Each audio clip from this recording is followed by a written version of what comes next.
Here are the three running backs that you must draft in your fantasy leagues this year. We'll tell you who they are in this episode of the Locked On Dynasty Football Podcast.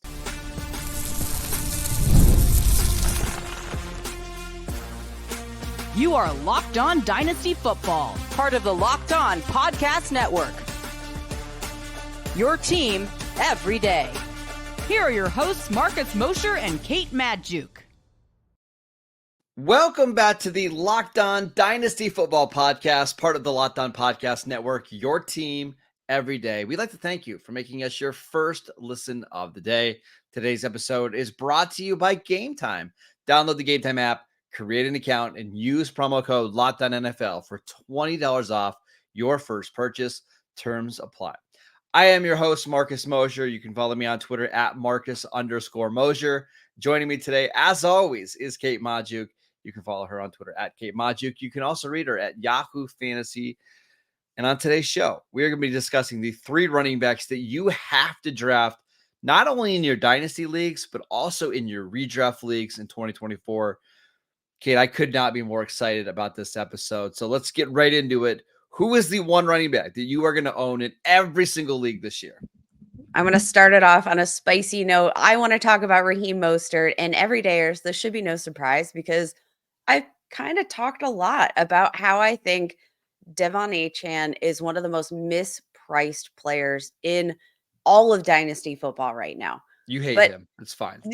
Hey, I no hate, respect the game. Look, I understand. I understand the excitement. Devon Achane put up a 49.3 fantasy point outing in week 3 last year, averaged 7.4 yards per carry. Like, I understand, dude's a stud, but I just think we're overlooking literally all of the signs that we're getting from here, the coaching staff. Despite that incredible rookie performance from Achane, the Dolphins brought back Raheem Mostert on a new 2-year deal worth up to $9 million.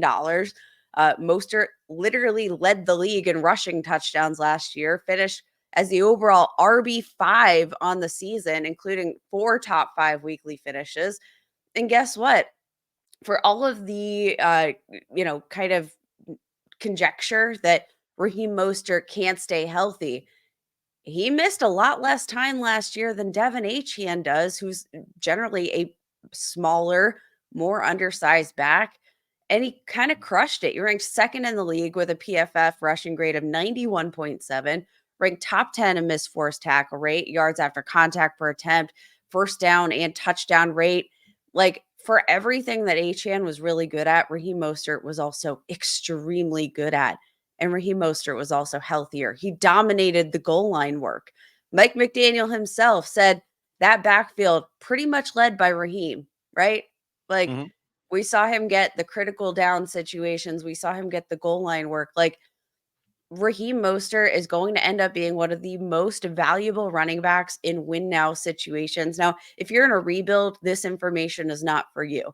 Redraft, though, in contending rosters, you need Raheem Mostert. He's being drafted right now, RB 36. And again, I want to stress that I don't think there's any player whose quote unquote injury concerns have been more overblown over the past couple of seasons than Raheem Mostert, because yes, injuries were a major problem in the early portion of his career, but past 2 years, he has missed 3 regular season games despite having the highest carry totals of his career. Like, Raheem Mostert, hype train is fully engaged and we are going full steam.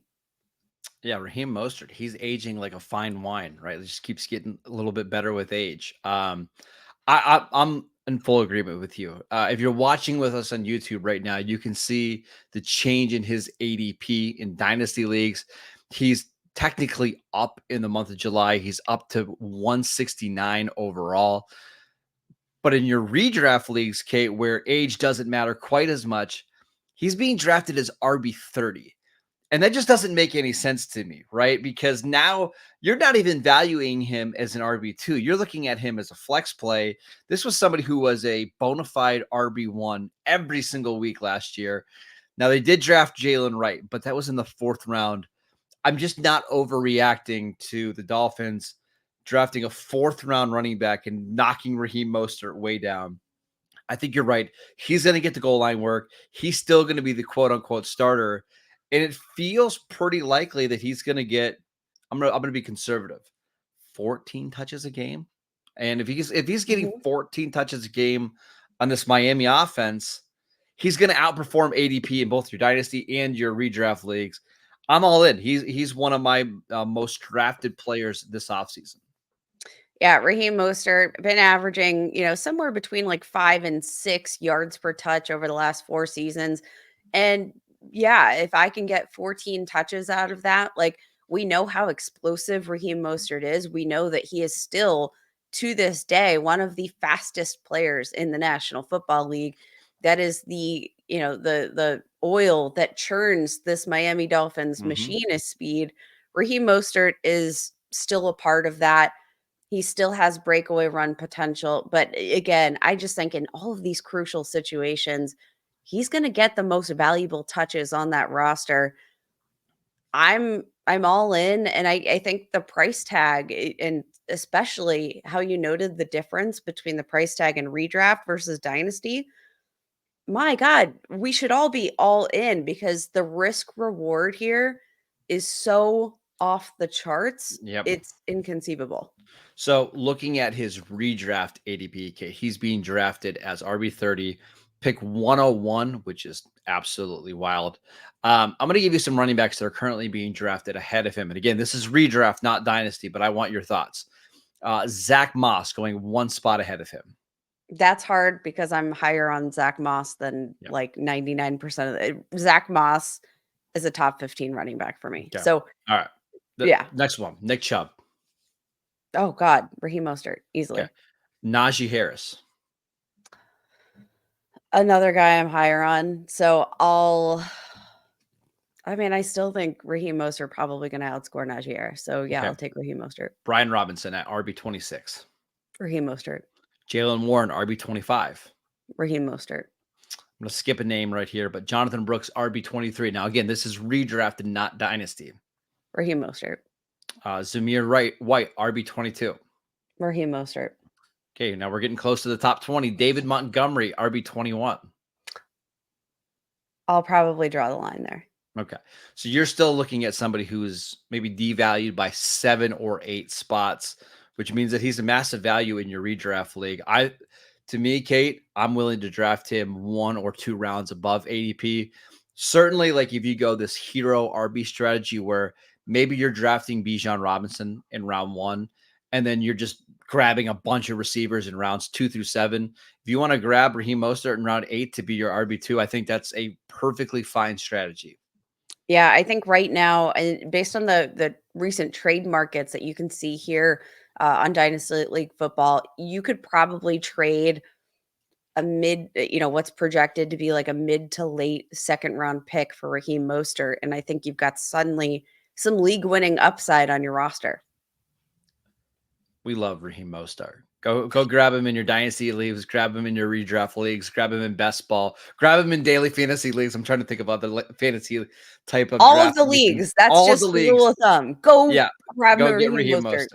Now, all right, let's talk about my guy at the running back position for the 2024 season, who is in Tennessee. We will discuss Tony Pollard next.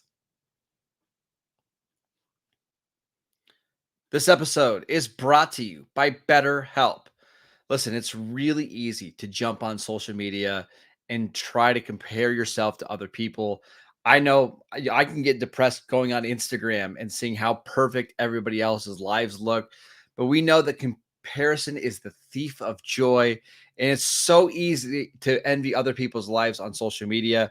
It might look like they have it all together, but in reality, they probably don't. Therapy can help you focus on what you want instead of what others have so that you can start living your best life. If you're thinking of starting therapy, give BetterHelp a try.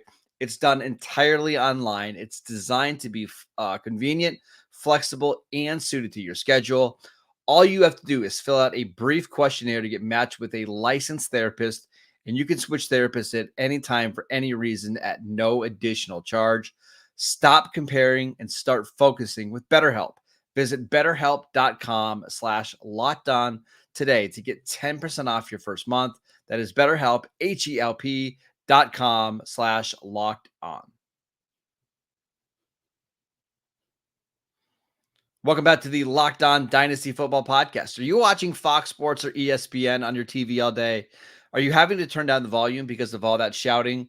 Make the switch to Locked On Sports today, a free 24/7 sports streaming channel program for you every day to bring you the biggest stories without all that unnecessary screaming. Locked On Sports today brings you can't miss analysis, opinions, and news, streaming 24/7 on YouTube or on the free Amazon Fire TV channels app. Part of the Locked On Podcast Network, your team every day. All right, Kate, I want to tell you about my guy at the running back position. I'm just going to tell you who it is, then I want your instant thoughts. It's Tony Pollard for the Tennessee Titans. He signed a 3-year deal this offseason, leaving the Cowboys. Are you in or out on Tony Pollard?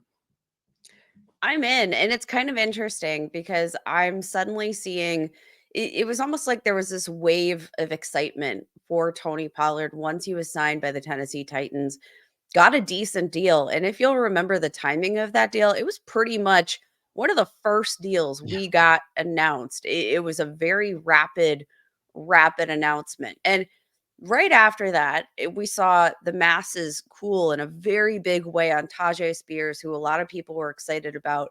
And from a statistical standpoint, we had a lot of very good reasons to be very excited about Tajay Spears based on his rookie season.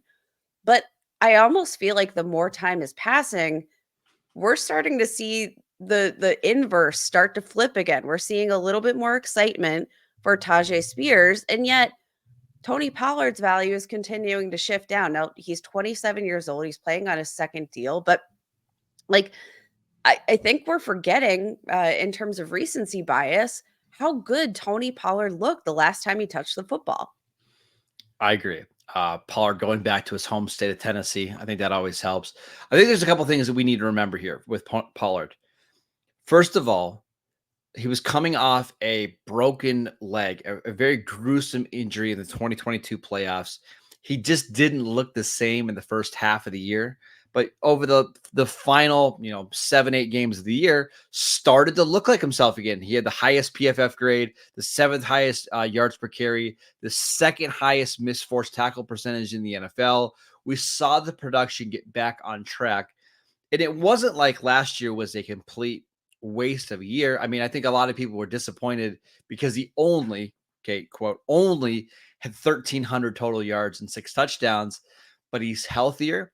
He's on an offense and on a team that just paid a lot of money for him with a new coaching staff, with an improved offensive line, with arguably the best offensive line coach in the league in Bill Callahan.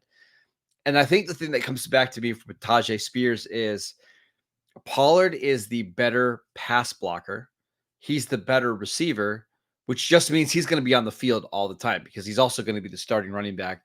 I think Tajay Spears is going to be the running back that rotates in to give Pollard a break. But I think it's pretty safe to assume like Pollard's going to see 65 to 70% of the snaps in offense. Do you think that's probably a fair amount? I think that's a fair amount. And I will say, I do think there's one player in recent history who is probably, suppressing the overall value of Tony Pollard in the situation. Tell me if you think I'm wrong. I think football fans have this memory of Miles Sanders going to the Carolina Panthers, getting a payday, and then suddenly being relegated to backup duty to Chuba Hubbard. Like, I'm getting those vibes here with Tony Pollard. I think people are a little bit like, usually we say follow the money, right? Follow the money, and usually you'll see where the touches are going to be distributed because, when you make that significant investment in a contract, you don't want to leave those dollars on the bench. You want to get your money's worth for those touches. But I think Miles Sanders kind of flipped the script of what we usually think because he did get paid and he was relegated to a backup role. But I'll also say, I don't think Miles Sanders has ever shown the type of skill, the type of overall explosion, the versatility that Tony Pollard has shown when he's on the field. You also mentioned Tony Pollard's age. He'll be 27 this year. I believe he is 27 right now. Pollard was just not used a lot as a running back in college at Memphis. He was used as a slot receiver, and the Cowboys did not use him a ton early in his career. You look at his rookie year, 86 carries, 2020, 101 carries, 2021, 130 carries. He has one season in his career with more than 195 carries. So I know the age is a concern, but I'm just not all that concerned right away because he just doesn't have that much work on his body from college and in the NFL. So I think this is a perfect year to grab Tony Pollard cheap. Right now on Dynasty League Football, he is being drafted. I mean, I can't believe the price. 73rd overall. His ADP is 101. But Kate, get this. In redraft leagues, he's being drafted as RB 32. RB 32 behind Austin Eckler, who is completely washed up, who signed a worse deal than what Tony Pollard did with the Washington Commanders, who's also competing with Brian Robinson, who's going to get all the goal line touches. Tony Pollard, for me, is somebody that I've drafted in every single redraft league as my RB2 because he's so cheap. We know how dynamic he is, and I kind of just want to buy players on this Titans offense because, as we discussed yesterday, it seems like it's an up-and-coming offense with Will Levis and now Brian Callahan in charge. Yeah, upgrades on the offensive line. You love that for the running back, right? You love the potential increase in scoring opportunities. And yeah, Tony Pollard was not efficient. Obviously, he had all the scoring opportunity in the world last year with the Dallas Cowboys. It didn't come to fruition. But again, you look at touchdown production, not necessarily a sticky stat. What you want to see is the opportunity for touchdown production in those goal to go situations. Like that's going to be Tony Pollard here. And I think from an opportunity standpoint, again, even getting in on this offense on the ground level, you're going to be very happy with the outcome, I think, with Tony Pollard, because again, you look at the risk reward. Yep. I think, you draft him as your RB3 on your roster. Well, you're probably going to get RB2 to RB1 production on most weeks. And what I've been doing, and I'm being very transparent here, is I'm just drafting Pollard as my RB2, and I'm skipping that range of running backs that I absolutely can't stand, which is like that DeAndre Swift, again, in Dynasty. It's the DeAndre Swift, Alvin Kamara, David Montgomery, Tajay Spears, who's going 5 spots higher at the RB position than Tony Pollard. That doesn't make any sense to me anyways, right? Kate, we always talk about how the running back position in Dynasty is really a year-to-year spot. Why is Tajay Spears, who has a degenerative knee condition, who is clearly going to back up Tony Pollard, why is he going 5 spots ahead of Tony Pollard right now? Because he's the shiny new toy. That's you're not wrong, but it's I'm going to be fair to Tajay Spears. He was absolutely incredible. Yards after contact per attempt. He was a very efficient runner last year, and he got, I think, a lot more snaps than anybody was projecting. Now, the snaps to touch ratio was a bit off because most of the time he was on the field, it was in these third down situations. But I don't want to take away anything from Tajay Spears, but even from a dynasty standpoint, you look at, like you said, the degenerative knee condition, right? Like that is something that does not bode well for longevity, and that does not bode well for long-term value. Like for every concern you have about the age of Tony Pollard, which, Tony Pollard's 27 is not the same as Ezekiel Elliott's 27, right? Like no, very, very different situations here. But for as concerned you need to be as about Tony Pollard's age, you probably should be just as concerned about Tajay Spears' long-term health outlook, just because of his knee, which is, I think, part of the reason he fell to round 3 in the first place.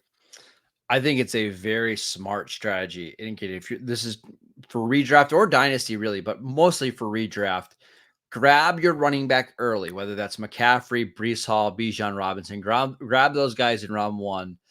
And then for the next several rounds, load up on wide receivers. And then when you get to round 7, 8, 9, just take Raheem Mostert and Tony Pollard in back-to-back picks. And together, those, I can guarantee you can cobble together high-end RB2 production with Mostert and Pollard. And you're not having to spend a top 90 pick on either of those guys. I think they are both outstanding values. But Kate, let's talk about the running back here. That's your guy. That's actually the most expensive of the three. Let's discuss James Conner next. This episode is brought to you by Gametime.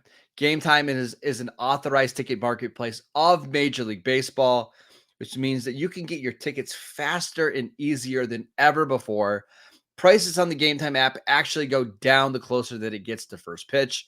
And with killer last-minute deals, all-in prices, views from your seat, and their lowest price guarantee, Gametime takes the guesswork out of buying MLB tickets.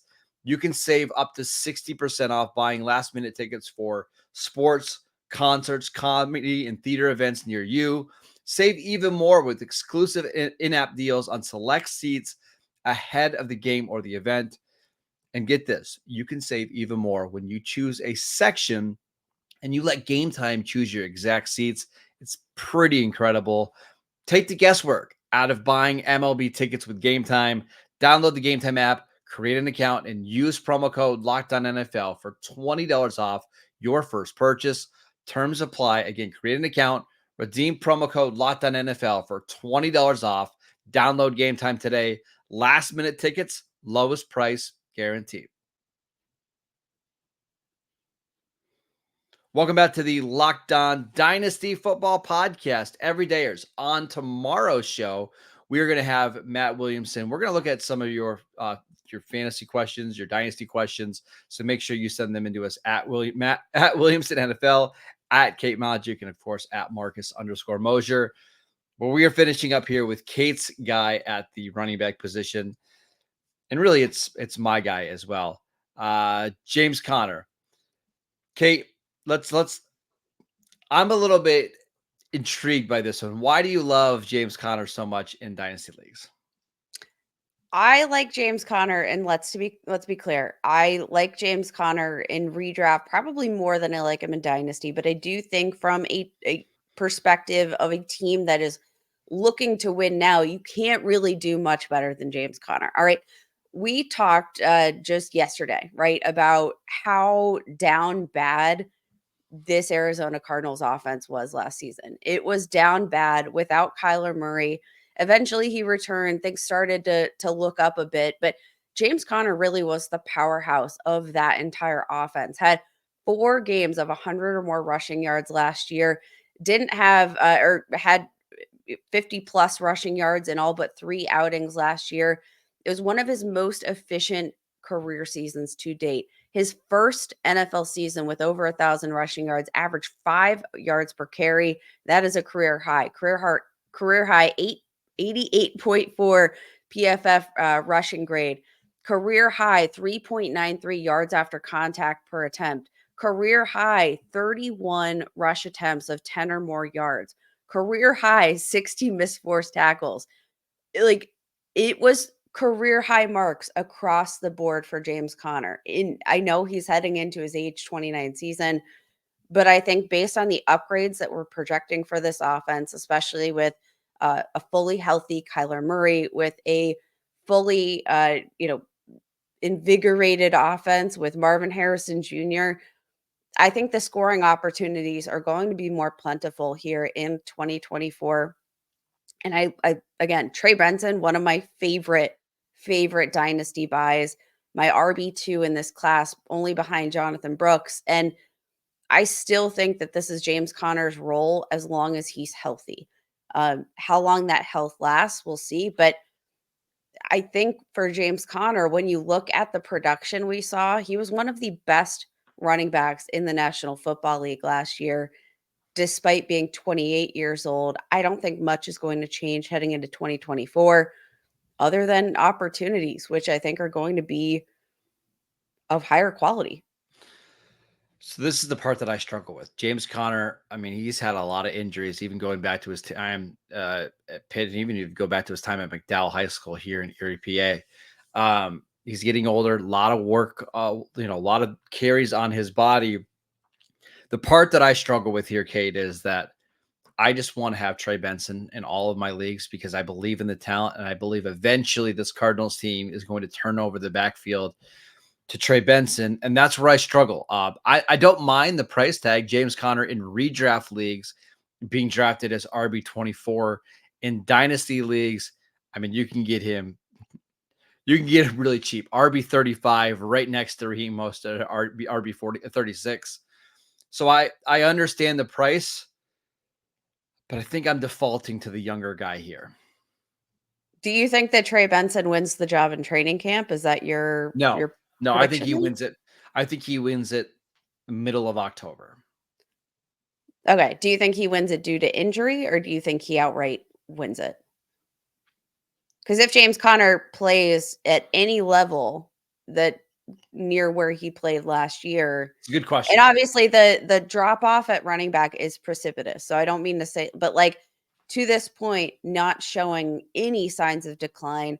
You mentioned the health. That's been a concern throughout his entire career, not necessarily a concern because of his age, though it doesn't help the circumstance. No. Do you think he wins it because of skill or because of injury? I'm gonna say skill. Here's what if I had to make a prediction on what happens. I think James Conner starts the year, and Trey Benson is rotating in for 5 or 6 touches a game. But once we get to October and November, it's just going to be so clear that Benson has the juice, right? And he's the one that can create the explosive plays. He's the more dynamic option. And that's where I think we'll see a role reversal where James Conner goes back to being the short yardage guy, maybe playing more like in pass pro. And he's just not somebody that we can trust week to week in our fantasy leagues. Listen, I really like James Conner. I think I think his role in this offense is going to be a good one, and I do think he can produce fantasy points. I think I would rather bet on Trey Benson getting that job sooner rather than later. I think that's fair. And again, when I'm all in on James Conner, that is for the 2024 season.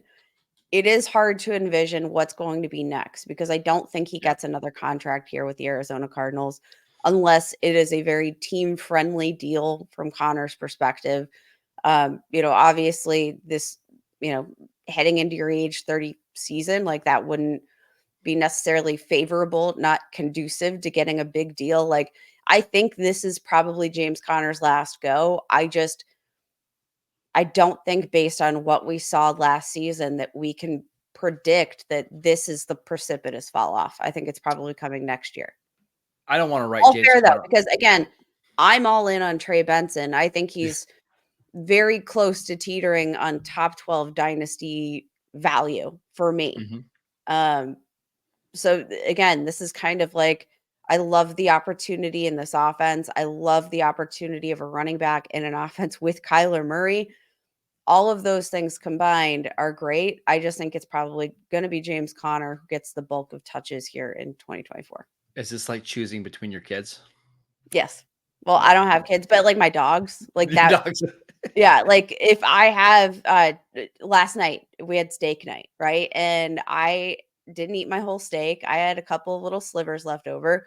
One ended up being a little bit bigger than the other. So like, which dog do I give the bigger sliver to? I don't know. It's going to probably give me a heart attack and I will die.